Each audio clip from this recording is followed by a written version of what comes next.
Us now. First of all, it was great to get the memorial. It's what everybody wanted, wasn't it? It was fantastic, and you saw Robin Gibb there and Jim Dooley from the Dooleys. They've been absolutely instrumental in raising all of the many millions that have been required, but there's still a little bit more money needed for the maintenance of the memorial, which will be unveiled at the end of June. So what will that sort of last bit of money do then? What can you It's about maintaining it, obviously, and it's a trust in effect to make sure that it's kept spick and span. It's going to be in Green Park. It's being built at the moment, and it will be the sort of the northwest entrance from Hyde Park Corner. That will be the official entrance into Green Park. So why are you got involved? Why is it important for you, do you think, to have that memorial there? A number of reasons, really. I know I do a lot of charitable work with the RAF, and I know a lot of the boys who fly with BBMF, the memorial flight, Battle of Britain memorial flight, and so on. And also I have a lot of very, very dear friends who are members of the forces and who have been fighting in Afghanistan, for instance.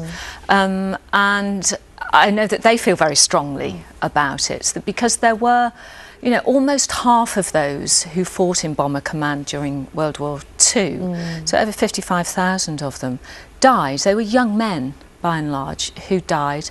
So they knew they were getting into a Lancaster, into a Halifax, knowing that they had a 1 in 2 chance of coming back after a tour of duty. And in fact, only 1 in 4 completed a tour of duty because of injuries as well. So we are all of us indebted to them, which is why it seems it's absolutely right to have because there hasn't been a memorial to them. You know, of all of those men who died in service during World War II, Bomber Command accounted for 1 in 10 of them. They didn't have medals after the Second World War. Nothing was given to them. So this is, you know, a very, very fitting tribute. It'll be very emotional when it's unveiled. But there is a flip side to this. It has been controversial in Germany because they are right to point out sort of innocent people lost their lives.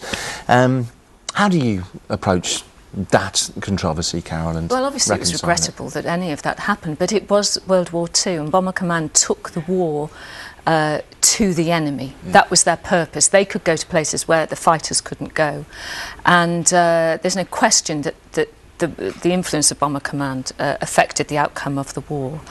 And, you know, there are terrible things that happen in war. War is a terrible thing in itself. And there may be times, you know, in the future when people say we shouldn't be, they do now, shouldn't be in Afghanistan, shouldn't have been in Iraq and so on. But that is not to negate the fact that over 55,000 young men died and gave their lives for the freedoms that we now enjoy. It's a salute to their bravery, It is absolutely a salute. And what's happening on the 28th is we're having a poppy drop. A Lancaster is coming over Green Park, and it will drop the petals of over 1 million poppies right over Green Park. And what we need now is, if anybody watching would like to sponsor a handful of those poppy petals, then that would be £5, and to go to the website, which is bombercommand.com. All right, Carol, well, it's lovely to talk to you. And you look like a lovely poppy yourself. I'm dressed as a poppy, aren't I? I'm kind of blending in, I'm camouflaged. Yes, a little like a disembodied head, but in a gorgeous way, in a gorgeous way. It happens to me whenever I wear red too, don't worry. Nice to see you, Carol. Thank you.